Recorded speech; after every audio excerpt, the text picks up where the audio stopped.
Hi everybody, my name is Sarah Beth, and today I finally finished reading Republic Lost by Lawrence Lessig. This came out in 2011 and is around 300 pages long for readability. It actually is 400 pages, but the last 100 pages are really just a bibliography, and I don't think the general reader really goes through that unless you want to see, where he derived all of his statistics. I would say this, it's very well researched. And I think that if you're interested in this kind of book, it will just give you more insight on what you could look into. I personally don't read a lot of political novels. I don't read a lot of nonfiction, but I think it's important to see what the general public really likes to read, because this is a New York Times bestseller. So that does say that it is in the cultural zeitgeist. I've heard of this title before. I didn't know what it was about. I got it used at a very reasonable price. And so I said to myself, I think that it's worth checking out. And what I can say is I think everybody knows about the corruption in our government.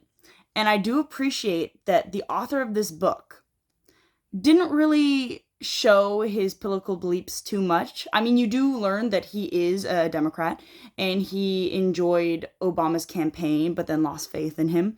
But for the most part, he stays very much on the topic of just general corruption against the people in Congress and how they're more towards the lobbyists as opposed to the general public, and how your vote is worth less if you have, less money because you don't have that influence.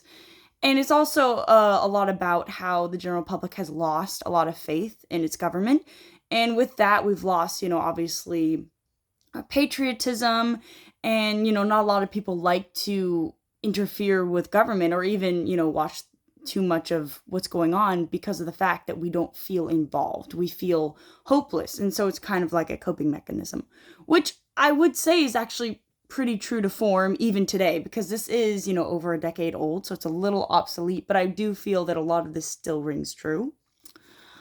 Personally, I think that if you're going to pick this up and you are not a political reader, you don't enjoy that, maybe just read the last quarter of the novel, because that's where it gets kind of fun, where he starts going on about different strategies in which you can, lessen the corruption or start upon that path of recovery.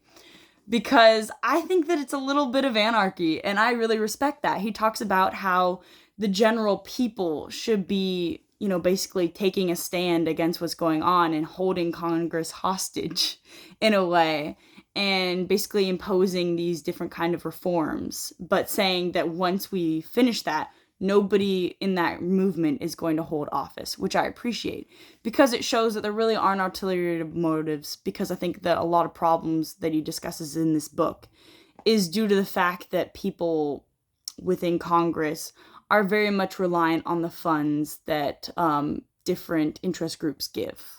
And a large part of that is due to the fact that campaigns are now a lot more funded than they were back in the day, because we have so many more resources media-wise. So it requires things to cost a lot more. And instead of, spending a majority of their time actually dealing with politics, reading bills that they should be, most of the time they're just, on the phones campaigning for about 30% of their time. And that's a large portion, of their time being spent not actually doing their job, but supporting future work. So I think that's why it's really interesting and important that he specifies that people should not have political inclinations after trying to make these kind of reforms, because that would also taint their stances towards how they're going about to reform the nation. I do think that a lot of this book is really just talking about different examples of the corruption. And in the beginning, he tries to keep it impartial and says, hey, these are the facts. I'm not saying there is or isn't corruption. But really, as the novel gets on, he says, nope, it's corrupt. I've already proved it. Look backwards, which is how most people write persuasive essays. And so, agree with it, don't agree with it. I do think that it just was really repetitive for me. I didn't feel like there was any narrative per se. It just kind of, hammered home this idea again and again and again, and just gave different statistics and different quotes from people. Because I don't know about you, but when I read specific numbers or specific quotes, they just wash over my head. I can't keep every single congressman, Republican or Democrat, in my head. I don't have a picture for these people. They're not actually characters in my mind because I'm mostly reading novels, so I try to relate to, the main players, but there aren't really main players. He just throws out a lot of names, which is important in a nonfiction novel, I'll admit, but it doesn't make me as a general reader feel connected to the book. It just kind of was like throwing out a statistic, throwing out an example, and then never coming back to it. Just trying to hammer his point home with as many examples of it as possible, which I can respect. It's mostly just trying to show all of the events that occurred that show this common motif of corruption so that later he can say, this is how we fix it. Not a bad strategy.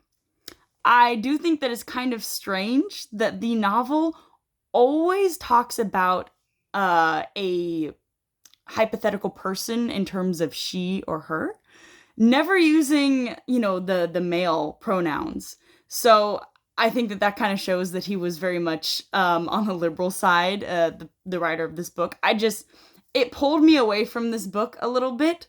I just thought maybe there should be equal representation there, but maybe not. It's just it always talked about, oh, she could be president, or she should do this in order to change, the corruption. So it was very much female forward. So girl power all the way if you really enjoy that in your read. I think that the writing itself is very much, it's dry. I've read nonfiction that's not dry before, but this is quite dry until the last fourth, like I stated before. Because once you start talking about anarchy, I enjoy it. So this is honestly not a recommendation for me. But if you enjoy political works, or you just you're curious as to see what a lot of people have read, because this is a New York Times bestseller and it is very well known, I would say go ahead and read it. It will give you some insight into what other people are thinking in the world. Well, I hope you enjoyed my review. Have a good day.